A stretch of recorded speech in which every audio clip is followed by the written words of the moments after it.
Welcome to the Wellness as a Way of Life podcast, your one-stop, all-encompassing source of wellness, knowledge, wisdom, inspiration, and motivation. Here we teach you why not all wellness trends are for you, how to figure out which ones are, how to best adapt them for your personal wellness toolbox, and how ultimately to integrate your wellness practices so fully that they become to feel like brushing your teeth. A foundational part of who you are and not a check mark on your to-do list. Here we know that in order for health and wellness to be sustainable, we need a less is more approach, leaving the information overload and tips overwhelm behind. I'm your host, Megan Swan, creator of the Wellness as a Way of Life course and the Sustainable Integrated Wellness Approach. I have more than a decade of experience in the wellness industry and on my own personal wellness journey, learning how to tune into and trust my intuition and drown out all the noise. As a certified IIN health coach, detoxification expert, plant-based chef, yoga teacher, and coach, I will help you distill down the information overload and feel more confident and at ease in your own skin again. So let's swan dive in.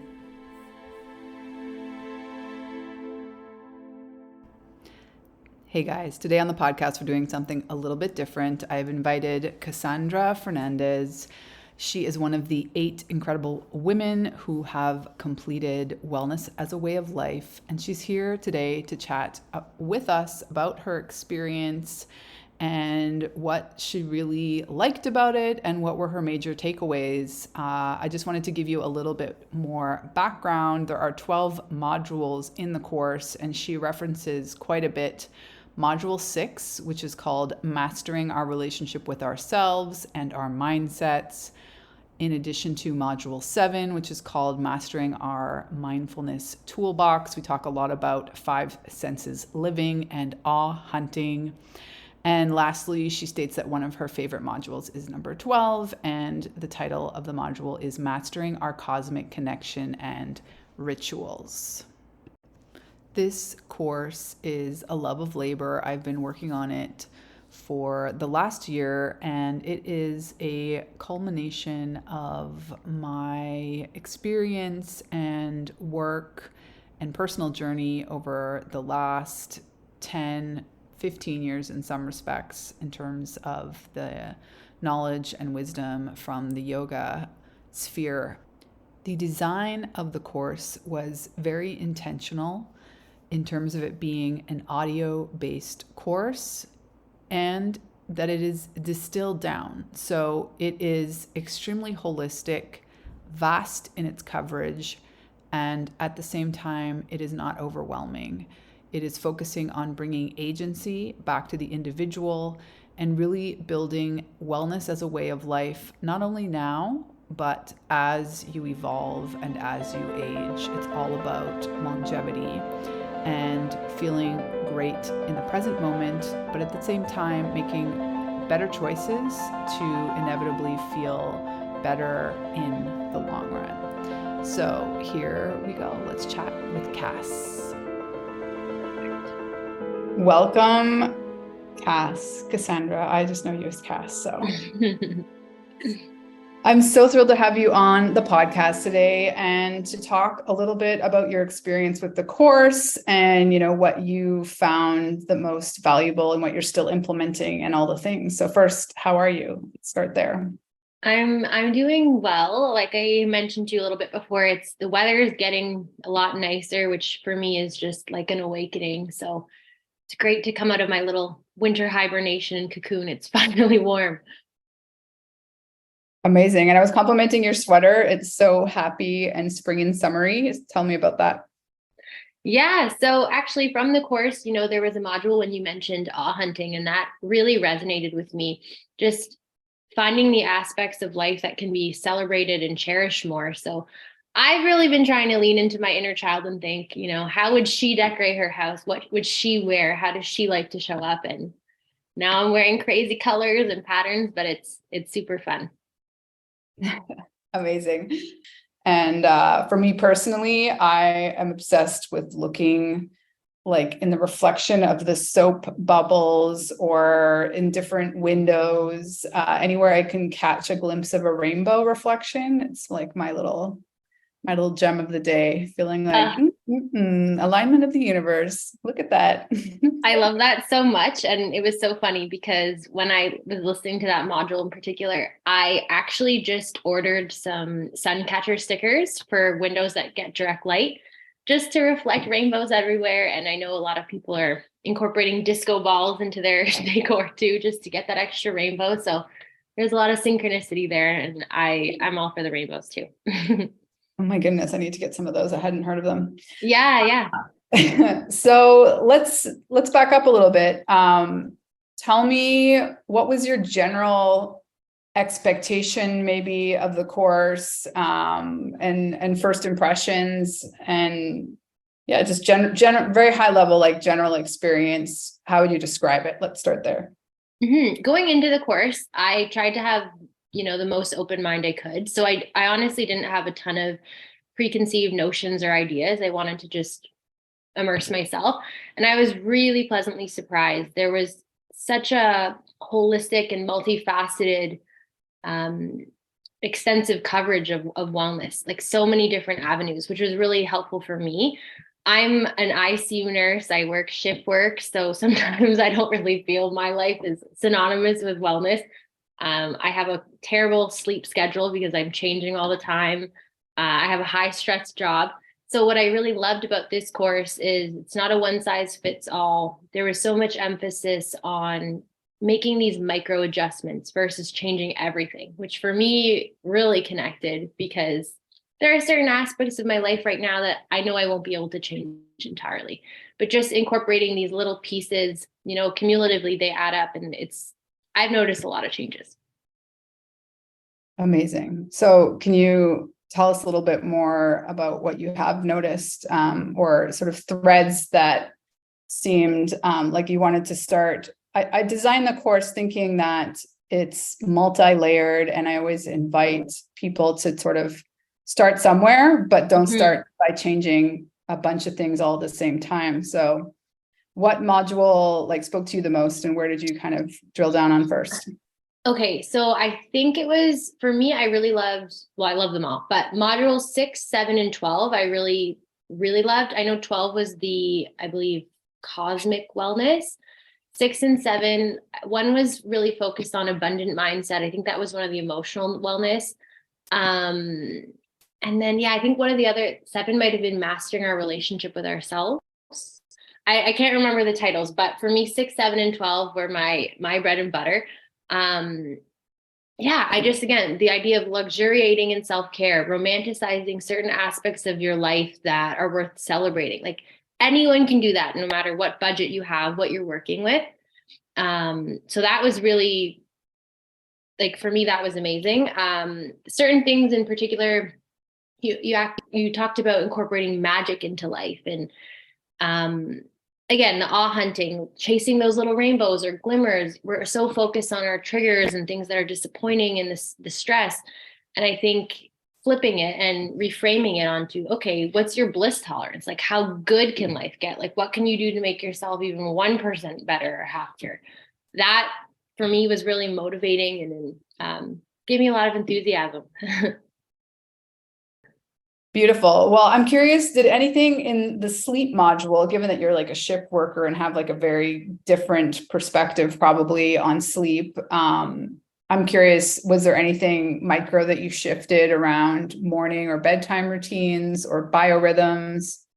Anything that spoke to you? It's definitely a great reminder for me that, I really need to limit screen time before bed. I'm sure we all really do. And even though, my bedtime might drastically fluctuate, sometimes I'm going to bed at 8 a.m., sometimes I'm going to bed at 9 a.m., sometimes I'm going to bed at 10 p.m., I can still incorporate the same routine no matter what time it is. And I think that helps, that, maintain some control and autonomy over the situation. That's really helpful. And it's also a reminder to me, I'm probably not going to be doing this schedule long term for the, rest of my career. And it's really emphasized the importance of maintaining my wellness. So that is important for me to kind of reevaluate, like, what does my next 5 years look like? What's wellness look like for me tomorrow, today? So that was really important. And then in one of your modules, just, I can't remember which one, but it just talked about the importance of stillness and rest, and not necessarily sleep, but just allotting time in your day or your week or whatever to kind of do nothing, whether that's being bored and staring at a wall, just really destimulating yourself. That's a really key takeaway. Even if I only have 30 seconds to do that, or it's 5 minutes, it depends on what my day looks like. Incorporating that is really huge. Yeah, I think that's a good one. It's like this dying skill, Mm-hmm. We're just not very good at doing nothing on two levels. Like one, we have 30 seconds, we're checking messages. Yeah. That's one thing. Another, it's like, oh, I have an hour of free time. Like, how can I best curate my time off to, consume XYZ podcast or listen to a book or do a extra yoga practice and meditation, which in theory is good for you. But if there's absolutely no space allotted in a given week to just really do nothing, mm-hmm. it's significant. And ultimately, I think you lose the ability. You do. You really do.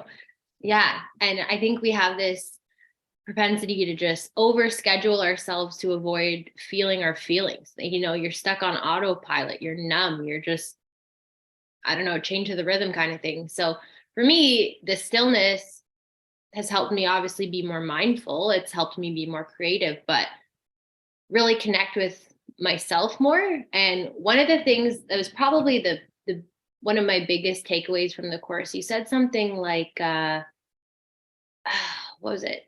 Building our internal connection helps feed our intuition. And I think, again, when you're living on autopilot, you're not listening to your inner knowing, you're tuning that out as much as possible. So having that stillness really helped me listen to myself and make decisions for myself that improved my quality of life. Even something silly, but drinking out of the cup that I think is pretty and fun, or doing things in a certain way that are unique to me. Like, that has had a huge difference. And those are little tiny things that I can even incorporate while I'm at work in a stressful environment. So yeah, I think that's huge. And we're really just, increasingly busy, and the busier we are, the more it's very hard to actually tune in and even just give space to figure out how we're feeling.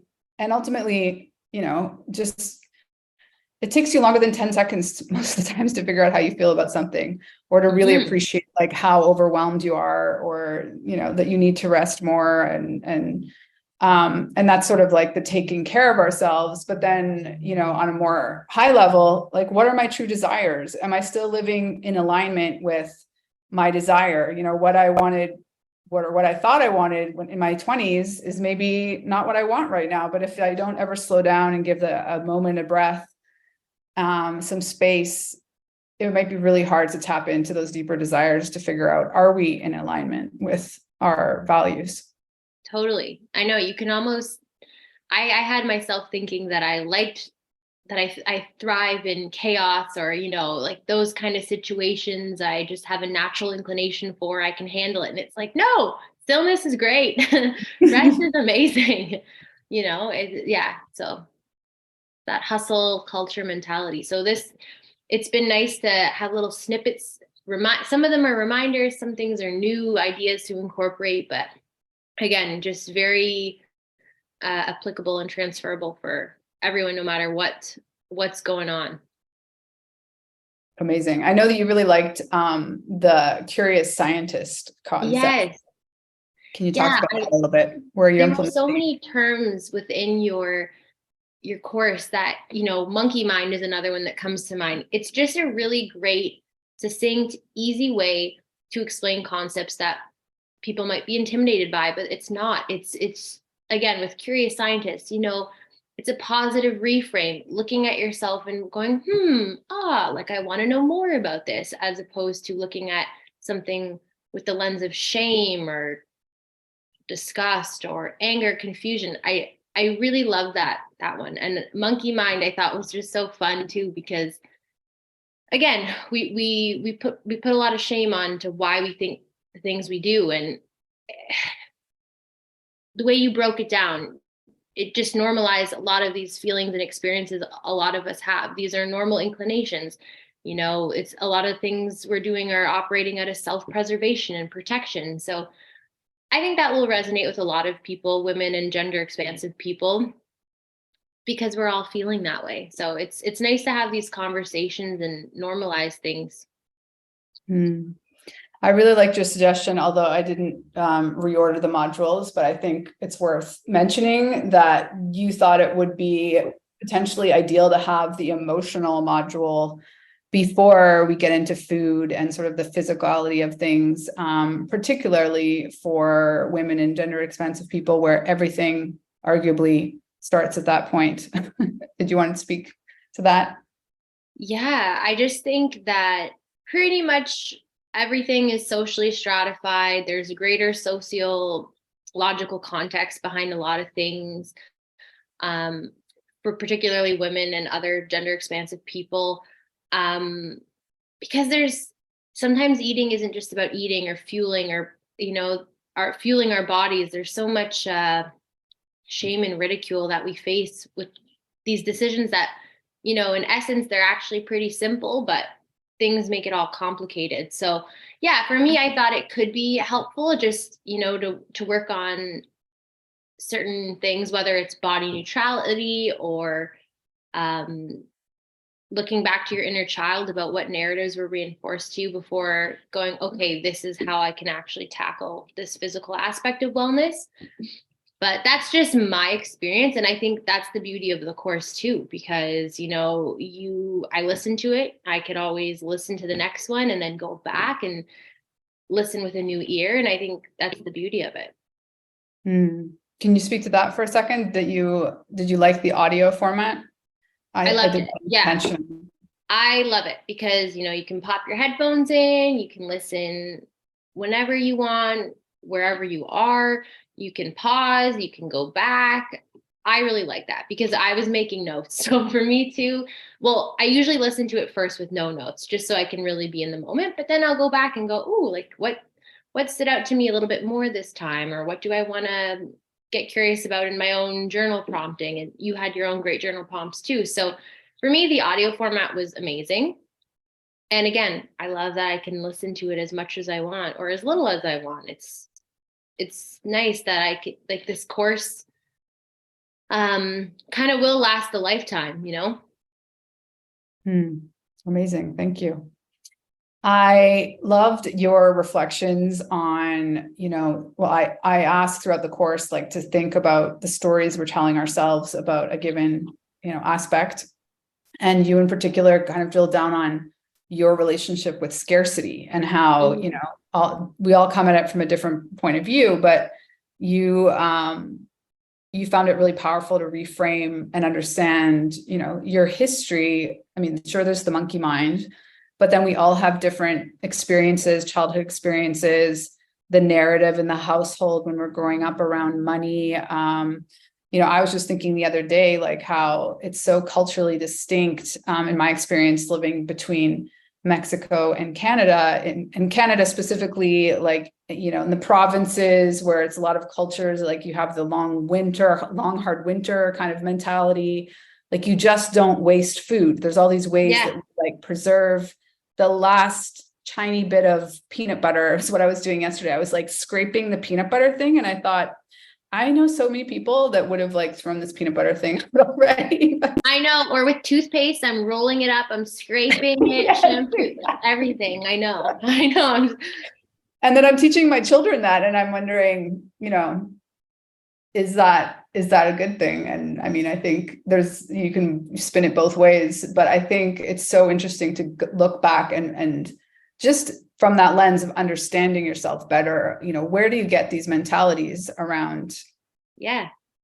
And how are they showing up in your life, not in just a physical sense, but an emotional sense? Like, are you feeling emotional scarcity? You know, when you receive, when you're privy to love, are you actually receiving it? Do you think it's going to be gone in an instant? Like, that's the thing about this course too, is a certain module will prompt a whole different, light bulb in your head about something else, which I really love. There's a lot of interconnectedness between them.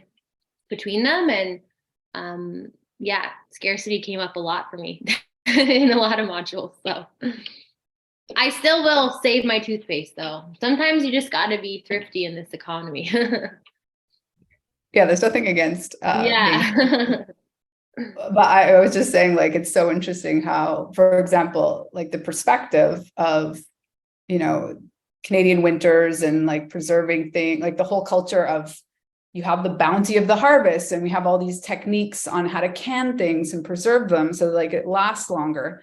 And that whole culture is very distinct to where I live now, where there's literally, 150 mangoes rotting on the street during mango season because there's just abundance of that kind of thing. And so like the idea that you can't throw food away, or that it's like a moral, I know, or finish everything on your different. plate, even if you're stuffed and puffed and you can't handle another morsel of food. I know I struggle with that too, but yeah, in those moments, you really do have to just kind of pause and try to listen to your body.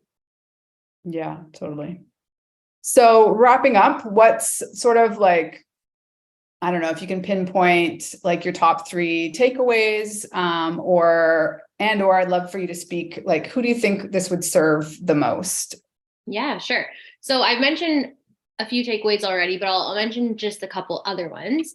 So you mentioned 5 senses living, and for me, that really resonates. Just making my life a more sensory inclusive time. So really leaning into things, again, how good can I make an experience? So for eating, for example, arranging my food on a plate or in a bowl or something in a way that I would like it. Just again, enhancing the visual experience, or really smelling things, taking the time. Again, this is kind of speaking to luxuriating and romanticizing aspects of your life, but really doing that in a sensory inclusive way. So paying attention to what senses you seek and what senses you are more averted to. That's been really, really cool for me. And another thing that really stood out, I can't remember exactly which module it was, but it was joy on the calendar. So there's a lot of things in the modules that will enhance your joy on a spontaneous level and from like a spontaneous standpoint. But it is a good reminder, we really do have to carve it out, and you do have to make time for yourself, whether that joy is the rest, whether that joy is just an activity you can do wholeheartedly by yourself or with a partner, your family, whatever. That's a really good reminder, because I even found myself in the past month or so kind of waiting for all these fun, exciting things to happen. And I'm like, well, you know what? You need to also make a little effort to put that on your calendar. So you probably can't see in the background, but I went out and I went to a tulip farm and I picked a bunch of tulips and just I'm little so things jealous. like that. Some of my favorite flowers. Yeah. I wish you could see them better. There's so many bright colors. And again, that was a super fun sensory experience, but making time to do activities, whether they're free or whatever, it's important. Yes, love that. And then when you were asking about who is this course, really going to benefit? So again, I'm an example of a person who doesn't always have the time for the most wellness or maybe healthy embodied life, just based on my career. And I was able to gain so much from this. So I can only imagine how someone could really lean into aspects if they're already really listening to themselves and their bodies. So I actually think that this course would be great for anyone. It could be a tune-up if you already feel like you have some experience, but if you are a novice, you'll definitely get a lot from this as well. Amazing. Well, thank you so much. Is there anything else you need to share or close with? You feel like again, just a reminder that there is no one size fits all, and you're lean into your inner intelligence. You're already on the right track, and this is more about some micro adjustments or maybe some bigger adjustments, but I think you come from a very trauma-informed place with the course, and it's just a nice reminder to hold yourself and be proud of where you've come from and where you're continuing to go. So thank you. you're It's all welcome. heartwarming. So I really appreciate it. Appreciate your time. And I guess we'll leave it there. Perfect. It was nice to talk to you. Nice to see you. You too. Okay. Bye. Thanks again for listening to the Wellness as a Way of Life podcast. As you know, we love bringing you valuable content that helps you improve your wellness. This podcast is sponsored by the Wellness as a Way of Life course. The course experience is the ultimate and only wellness course you need to have in your back pocket. If you're looking to feel more confident and at ease in your own skin with consistent energy, this course is the perfect solution for you. And the best part, as a listener of the podcast, you'll get an exclusive discount on the course. Just use the promo code WELL4LIFE at checkout to receive 10% off of your purchase. That's capital W, ELL, the number 4, capital LIFE at checkout. 8 incredible women have taken the Wellness as a Way of Life course and can attest to the massive value it provides. Consisting of 60 plus audio lessons, a dozen videos, the Wellness as a Way of Life workbook, and the Wellness as a Way of Life daily tracker, menus, playlists, readings, and the Megan Swan Wellness Resource Vault. It makes it the most comprehensive, less is more, holistic wellness course on the market. So if you're ready to take your wellness skills to the next level, head over to the website linked here in the show notes and enroll in the Wellness as a Way of Life course today.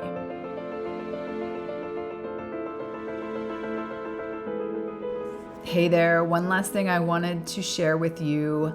If you're enjoying this podcast, it would mean so much to me if you could rate and review it on your favorite podcast platform.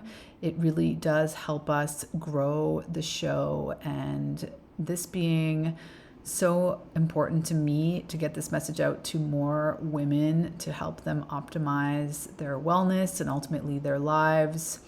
This is my mission, and I would greatly appreciate it if you could support the podcast by rating and reviewing.